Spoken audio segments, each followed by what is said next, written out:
आज की इस खास चर्चा में आप सबका स्वागत है।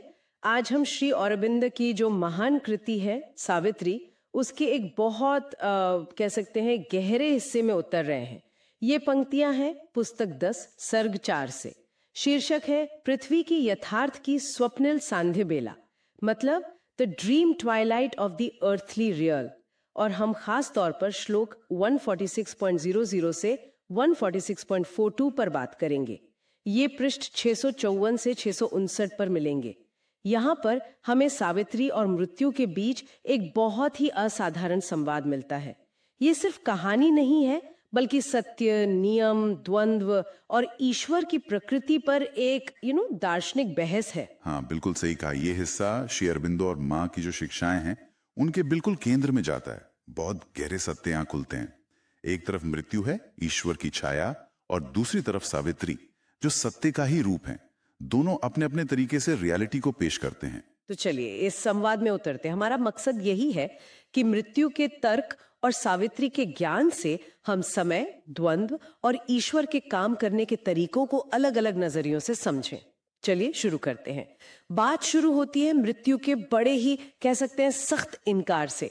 वो सावित्री की जो भावनात्मक पुकार है उसे पूरी तरह से खारिज कर देता है। कहता है भाई तथ्य और नियम अपनी जगह अटल है। हाँ, मृत्यु का पहला तर्क ही बहुत मजबूत है। वो कहता है देखो सावित्री, चाहे कोई भी हो, भले वो जगत जननी ही क्यों ना हो, तो उसकी इच्छा ब्रह्मांड के नियम से बड़ी नहीं हो सकती। जैसा श्री अरविंद लिखते हैं, the cosmic law is greater than thy will. अच्छा, मृत्यु का मानना है कि एक व्यवस्था है, एक लॉ नियम है जिसे बदला नहीं जा सकता। और वो ये भी कहता है कि भगवान खुद भी अपने नियम मानते हैं। बिल्कुल, मृत्यु का तर्क यही है कि नियम हमेशा रहता है, व्यक्ति तो बस समय के सागर पर एक बुलबुला है। वो कहते हैं even God himself obeys the laws he made, the law abides and never can it change, the person is a bubble on time सी।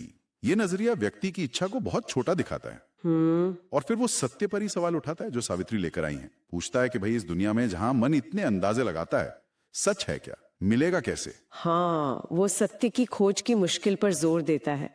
कहता है but what is truth and who can find her form amid the crowding guesses of the mind? मृत्यु के हिसाब से सत्य शायद बस एक अच्छा सा शब्द है जिसे हम अपनी इच्छाओं को सही साबित करने के लिए यूज करते हैं। एक तरह से वो सत्य के अस्तित्व पर ही शक कर रहा है। हाँ, कम से कम हमारी पहुंच में जो सत्य है उस पर।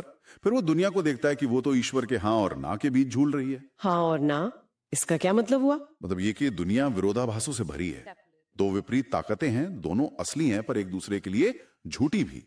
जैसे all things hang here between gods yes and no. Positive, negative, अंधेरा, उजाला, ये सब हैं पर एक दूसरे को काटते हैं। मृत्यु के लिए यही दुनिया की सच्चाई है, एक अंतहीन टकराव।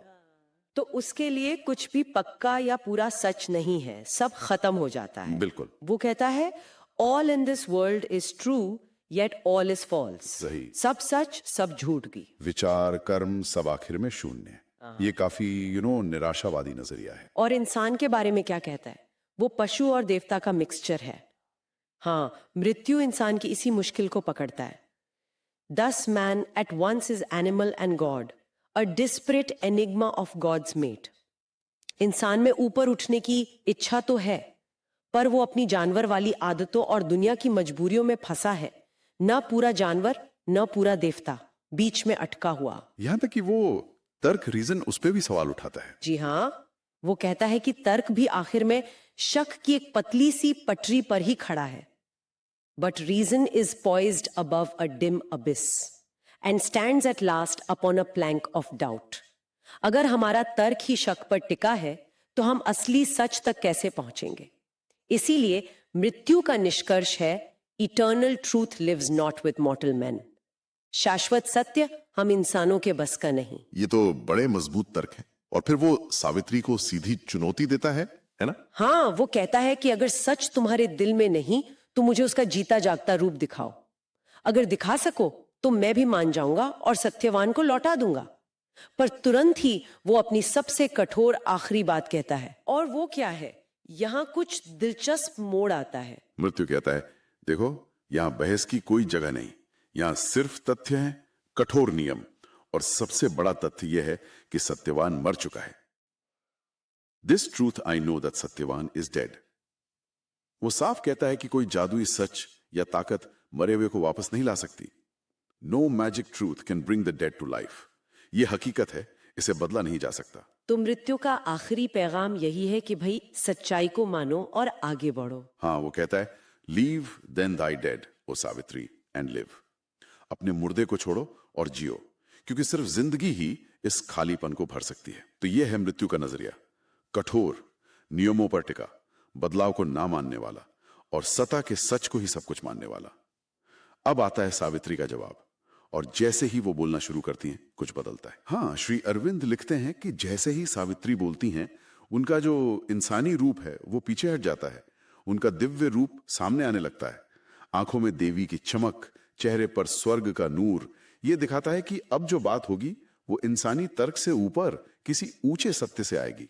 और वो मृत्यु को कैसे एड्रेस करती हैं? वो मृत्यु को सीधा संबोधित करती हैं, पर बहुत गहरे तरीके से। वो कहती हैं, O death, thou too art God, and yet not he, but only his own black shadow on his path.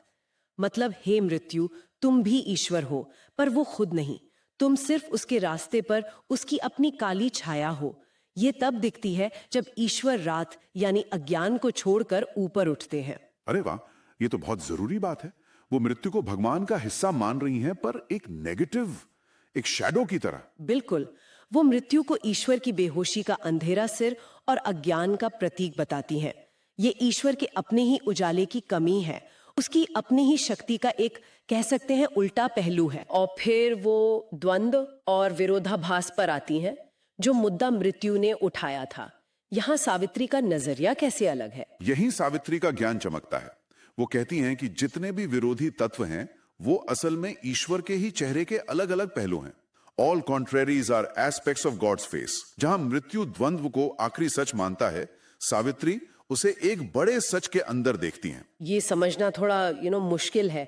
अनेकता और एकता, निराकार और साकार, मौन और वाणी, ये सब एक साथ कैसे? सावित्री समझाती हैं कि ये ईश्वर की प्रकृति है जो हमारी छोटी बुद्धि से परे है। अनेकता उसी एक में है। The many are the innumerable one, the one carries the multitude in his breast। वो बिना रूप का होते हुए भी रूप लेता है, चुप रहते हुए भी सृष्टि की आवाज बनता है, स्थिर रहते हुए भी गति देता है। और ये जो विरोधी लगते हैं, जैसे अंधेरा और उजाला, इनका क्या काम है? सावित्री के मुताबिक ये ईश्वर का जो महान विश्व कार्य है उसके लिए जरूरी दो ध्रुव हैं। Two contraries needed for his great world task। Two poles whose currents wake the immense world force। जैसे बिजली के दो पोल मिलकर करंट बनाते हैं, वैसे ही ये विरोध सृष्टि की शक्ति को जगाते हैं। हमारा मन इन्हें अलग समझता है, पर गहराई में ये एक ही सच से जुड़े हैं। तो सावित्री ये कह रही हैं कि ईश्वर का होना हमारे दिमागी समझ से परे एक रहस्य है। हाँ, बिल्कुल। His being is a mystery beyond mind। हमारी बुद्धि ये नहीं समझ सकती कि कैसे वो परम होते हुए भी इस दुनिया में काम करता है, कैसे वो हमेशा रहते हुए भी जन्म लेता है, दुख सहता है, कैसे वो सब कुछ कर सकने वाला होकर भी संयोग और किस्मत से खेलता है, कैसे वो आत्मा होकर भी पदार्थ और शून्य बनता है। वो हमेशा जाना जा सकता है, फिर भी हमेशा अनजाना रहता है। Being known to be forever unknowable. तो जिसे मृत्यु दुनिया की बेकार मेहनत और संयोग कहता है, सावित्री उसे एक छुपी हुई योजना का हिस्सा मानती है। बिल्कुल, ये सावित्री कहती हैं कि ऊपर से जो ये बिखरा हुआ काम और टकराव दिखता है, उसके पीछे भी एक छुपी हुई योजना और समझ झलकती है। A plan, a hidden intelligence is glimpsed. प्रकृति की हर ठोकर, हर गिरावट में भी एक मकसद छुपा है, शायद किसी गहरे नतीजे या अगले कदम की तैयारी। There is a purpose in each stumble and fall. ये तो विकास को एक बिल्कुल अलग नजर से देखना हुआ। मतलब जो गड़बड़ियां हैं वो भी एक बड़े संगीत का हिस्सा है। हाँ, विकास का जो ये विशाल संगीत है उसमें अनगिनत बेसुरी लगने वाली आवाजें भी आखिर में एक सुरीली प्रेरणादायक धुन का ही हिस्सा हैं। सावित्री कहती हैं कि एक परम सत्य ने ही इस दुनिया को बनने पर मजबूर किया है, और उसने खुद को पदार्थ, मृत्यु और अज्ञान में ऐसे लपेट लिया है जैसे कफन में। A truth supreme has forced the world to be। It has wrapped itself in matter as in a shroud। और ये अनंत चेतना छोटी छोटी चीजों में कैसे काम करती है? सावित्री बताती ही हैं कि वो अनंत चेतन तत्व ही सीमित चीजों में रहता है। Infinite things the conscious infinite dwells। वो पदार्थ की बेहोशी में सोया हुआ सा लगता है, पर फिर भी दुनिया को चलाता है। हाँ। वो बिखरे हुए बिंदुओं से काम करता है, ज्ञान के जो चमकदार टुकड़े हैं वो उसी के हैं, और हमारा अज्ञान उसी की छाया है। और यही चेतना जड़ चीजों से जीवन बनाती है। हाँ, यही चेतना जड़ पदार्थ से फूटकर दिमाग और नसें बनाती है, और सुख दुख के अनुभवों से एक महसूस करने वाला प्राणी बनाती है।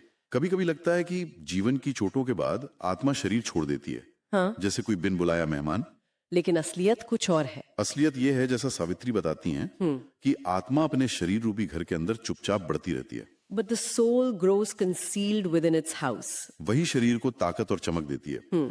इस अज्ञानी और बेकार दिखने वाली दुनिया में भी वो अपने लक्ष्य खोजती है, हाँ, और पृथ्वी के वरना अर्थहीन जीवन को मतलब देती है। It lends significance to Earth's meaningless life. तो इन सब बातों का क्या मतलब निकलता है? हमने मृत्यु का वो कठोर नियम वाला सतह पर देखने वाला नजरिया देखा, और फिर सावित्री का ज्ञान सुना, जिसने द्वंद्व को एकता में, अंधेरे को रोशनी की प्रक्रिया में, और बेकार लगने वाली चीजों को एक छुपे हुए मकसद में बदल दिया। सही कहा, मृत्यु का नजरिया तथ्यों, सीमाओं और अंत पर रुका है। सत्यवान मर गया, नियम अटल है। सावित्री हमें दिखाती है कि जिसे हम विरोध, अंधेरा या बुराई समझते हैं, वो भी एक बड़ी दिव्य योजना का हिस्सा हो सकता है। ईश्वर हमारी दिमागी समझ से परे हैं, उसके तरीके रहस्यमयी हैं, लेकिन एक छुपा हुआ मकसद है, एक विकसित होती आत्मा है जो आखिर में सब कुछ सार्थक बनाती है। मृत्यु की नजर सतह पर रुक जाती है, जबकि सावित्री गहराई में छुपे सच को खोलती है कि कैसे अनंत चेतना सीमित रूपों में काम कर रही है, कैसे पदार्थ और अज्ञान के पर्दे के पीछे भी सच छुपा है, और कैसे आत्मा संघर्षों के बाद भी बढ़कर पृथ्वी के जीवन को अर्थ दे रही है। ये हमें याद दिलाता है कि असलियत की कई परतें हो सकती हैं, और जो ऊपर दिखता है वही पूरी कहानी नहीं है। द्वंद्व और एकता दोनों ही उस परम सत्य के पहलू हैं। आज की ये गहरी चर्चा हमें एक जरूरी सवाल पर सोचने को मजबूर करती है। हमारे अपने जीवन के जो संघर्ष हैं, विरोधाभास हैं, और कभी कभी जो लगता है कि सब बेकार है, क्या उसमें हम उस छुपी हुई समझ और आत्मा के विकास की संभावना को महसूस कर सकते हैं, जिसके बारे में सावित्री ने बताया है? क्या हम विरोधों के पार जाकर उस एकता को और हर ठोकर में छुपे मकसद को देखने की कोशिश कर सकते हैं? ये गहरा सवाल है जिस पर सोचा जा सकता है। इस गहरे सफर में हमारे साथ रहने के लिए धन्यवाद। जय श्री अरबिंदो, जय श्री माँ।